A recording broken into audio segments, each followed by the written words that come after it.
అందరికీ నమస్కారం. ఈరోజు మనం H1B వీసా ఉన్న వ్యక్తులకు EB-5 ఇమిగ్రెంట్ ఇన్వెస్టర్ ప్రోగ్రాం ద్వారా గ్రీన్ కార్డ్ అనేది ఎలా పొందవచ్చో తెలుసుకుందాం. అమెరికా యొక్క ఆర్థిక వ్యవస్థలో కొంత పెట్టుబడులు పెట్టడం ద్వారా కూడా H1B వీసా ఉన్న వ్యక్తులు, ఇతర దేశాలకు చెందిన వారు కూడా అమెరికాలో శాశ్వత నివాసం పొందే వెసులుబాటు EB-5 ప్రోగ్రాం కల్పిస్తుంది. ఇది ఏ విధంగా చేయవచ్చు అనేది తెలుసుకుందాం. దీనికి ఉద్యోగ కల్పన చేసే ప్రాజెక్టులో కనీసం 8 లక్షల అమెరికన్ డాలర్లు పెట్టుబడి పెట్టాలి. ఇలా పెడితే మీకు, మీ కుటుంబానికి గ్రీన్ కార్డ్ లభిస్తుంది. ఇక్కడున్న అద్భుతమైన లాభం ఏమిటంటే H1B వీసా ఉన్న వ్యక్తులకు కాన్కరెంట్ ఫైలింగ్ చేసుకునే వెసులుబాటు కల్పిస్తుంది. ముందుగా కాన్కరెంట్ ఫైలింగ్ అనే విషయాన్ని అర్థం చేసుకుందాం. కాన్కరెంట్ ఫైలింగ్ పద్ధతిలో EB-5 వీసాకి నమోదు చేసుకున్న వారు I-526E మరియు I-485 ఈ రెండింటికి ఒకేసారి ఫైల్ చేసుకోవచ్చు. ఇలా కాన్కరెంట్ ఫైలింగ్ చేసుకోవటం వలన H1B వీసాదారులు వాళ్ళ అప్లికేషన్ నిడివిని దాదాపుగా 100 రోజుల పాటు తగ్గించుకోవచ్చు. దీని ద్వారా మీరు మీ H1B స్టేటస్ను మెయింటైన్ చేస్తూనే గ్రీన్ కార్డ్ కోసం కూడా అప్లై చేసుకోవచ్చు.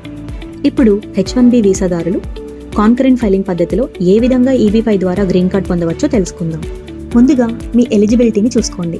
మీరు H1B వీసా మరియు EB-5 ఇమిగ్రెంట్ ఇన్వెస్టర్ ప్రోగ్రాంలో ఉన్నటువంటి అన్ని క్రైటీరియాలు అనగా ఆర్థిక అర్హతలు మరియు ఉద్యోగ కల్పన అన్నీ సరిగ్గా ఉన్నాయో లేదో చూసుకోండి.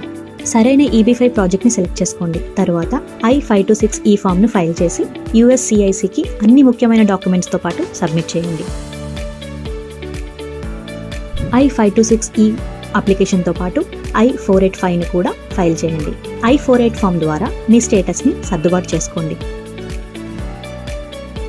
మీరు I-485కి అప్లై చేసిన తర్వాత మీకు బయోమెట్రిక్స్ అపాయింట్మెంట్ ఉంటుంది. ఒకవేళ అవసరమైతే USCIS ఇంటర్వ్యూ కూడా ఉంటుంది. ఈ రెండు అటెండ్ అవ్వండి.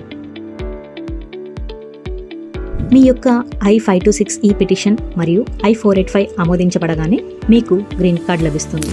దీని ద్వారా మీకు అమెరికాలో శాశ్వత నివాసం లభిస్తుంది. ఇలా చేస్తే మీకు గ్రీన్ కార్డ్ వచ్చేసినట్టే. H1B వీసా ఉన్న వ్యక్తులు కాన్కరెంట్ ఫైలింగ్ పద్ధతిలో ఇలా గ్రీన్ కార్డ్ పొందవచ్చు. గుర్తుపెట్టుకోండి, ఇక్కడ ప్రతి చోట ఇమిగ్రేషన్ రూల్స్ని అన్నింటినీ దృష్టిలో ఉంచుకొని జాగ్రత్తగా ఫైల్ చేయాలి. ఈ వీడియో చూసినందుకు ధన్యవాదాలు. అమెరికాలో శాశ్వత నివాసం పొందడానికి ఈ వీడియో మీకు ఉపయోగపడింది అని ఆశిస్తున్నాం. మళ్ళీ కలుద్దాం.